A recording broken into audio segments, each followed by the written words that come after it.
আপনারা জানেন আমাদের রেজাল্ট দেওয়া থেকে শুরু করে যোগদান দেওয়া পর্যন্ত অনেক বিলম্ব হয়েছে। যতটা বিলম্ব হয়নি প্রথম এবং দ্বিতীয় ধাপে, সেই বিলম্বর সূত্রপাত ধরে আমরা দীর্ঘদিন রাজপথে আন্দোলন সংগ্রাম করতেছি।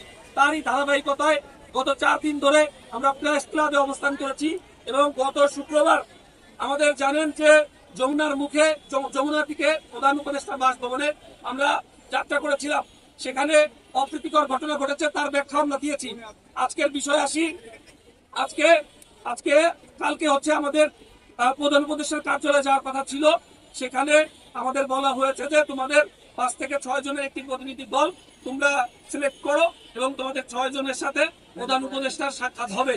আমরা বড় আশা নিয়েছিলাম যে প্রধান উপদেষ্টা মহোদয় আমাদের সাথে সাক্ষাৎ করবেন, কিন্তু দুঃখের বিষয় আমরা ওনার কার্যালয়ে গিয়ে আমরা ওনার প্রেস সচিব, ওনার পার্সোনাল অ্যাসিস্ট্যান্টে তার সাথে এবং আমাদের প্রাথমিক এবং গণশিক্ষা মন্ত্রণালয়ের অতিরিক্ত সচিব মহোদয় তার সাথে কথা বলেছি এবং কথা বলে আমরা কখনোই আমরা এতটাই কষ্ট পেয়েছি যে কোনো আমাদের যেহেতু চাকরির একটা ইস্যু, এই নিশ্চয়তাই আমরা পাইনি।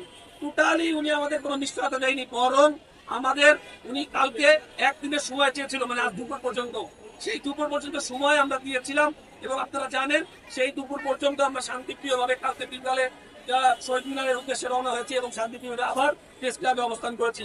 আজ দুপুরের পরে যখন দেখলাম কোন পক্ষই আমাদের সাথে যোগাযোগ করতেছিল না, সেই মুহূর্তে আমাদের কোনো কিছু না ভেবে আমরা এই শান্তিপ্রিয়ভাবে শাহবাগে ব্লক করি, কারণ আমরা কোনো পক্ষ থেকেই কোনো রেসপন্স পাচ্ছিলাম না। তো আমাদের ধৈর্যের বাঁধ ভেঙে গিয়েছিল। তো সর্বশেষ আমাদের সাথে আমাদের শিক্ষক শিক্ষিকার উপরে পুলিশ যে নির্যাতন করেছে, যে অন্যায় করেছে, আপনারা তো নিজেই জানেন।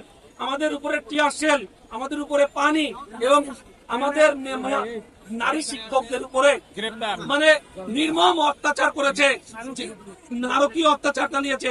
আপনারা জানেন আমাদের 2 থেকে 3 জন অন্তঃসত্ত্বা শিক্ষিকা ছিল, তারা জীবনের ঝুঁকি নিয়ে আমাদের এই আন্দোলন সফল করার উদ্দেশ্যে, তার অধিকার আদায়ের উদ্দেশ্যে আমাদের এই ঢাকা কর্মসূচিতে যোগদান করেছিল।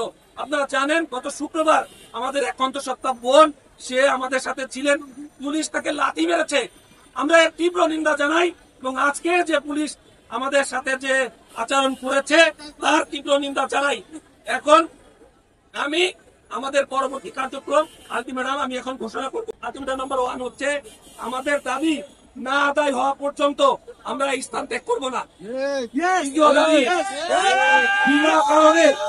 বিনা কারণে গ্রেপ্তারকৃত ভাই বোনদের 1 ঘন্টার ভিতরে ছেড়ে দিতে হবে। 1 ঘন্টার ভিতরে ছেড়ে দিতে হবে। আমাদের দৃষ্টিতে তাদের কোনো অন্যায় নাই, তারা অধিকার আদায় এখানে এসেছে, সুতরাং তাদের 1 ঘন্টার ভিতরে ছেড়ে দিতে হবে।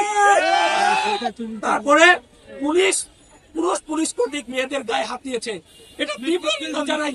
এখানে নারী পুলিশ ছিল, নারী পুলিশ দিয়েও তো নারীদের গায়ে হাত দেওয়া যেত। পুলিশ কেন নারীদের গায়ে হাত দিবে, তীব্র নিন্দা জানাই। এবং 3 নম্বর দাবি হচ্ছে আমাদের দাবি আদায় না হওয়া পর্যন্ত আমরা রাজপথে আত্মহত্যা করব। এবং 4র্থ দাবি হচ্ছে পুলিশ কর্তৃক ভাই বোনদের চিকিৎসার ব্যবস্থা করতে হবে।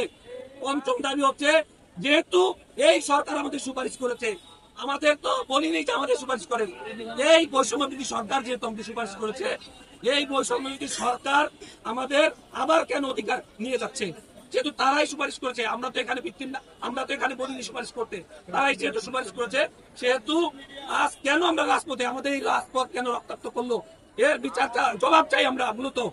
এবং 6ষ্ঠ নম্বর হচ্ছে অবৈধ প্রহসনের এই যে রায়, আপনারা যে জানেন এই যে রায়, এর কোনো যৌক্তিকতা আমরা খুঁজে পাই না। আমরা এই অবৈধ বা প্রহসনের যে রায় বাতিল করে দ্রুত আমাদের যোগদানের নিশ্চিত করতে হবে। এবং কালকে যেহেতু আমাদের আপিলের শুনানি হওয়ার ডেট আছে, কালকের মধ্যে এই অবৈধ রায় বা প্রহসনের যে রায়, যেটাই বলেন না কেন, এই রায় প্রত্যাহার করে আমাদের যোগদান নিশ্চিত করতে হবে।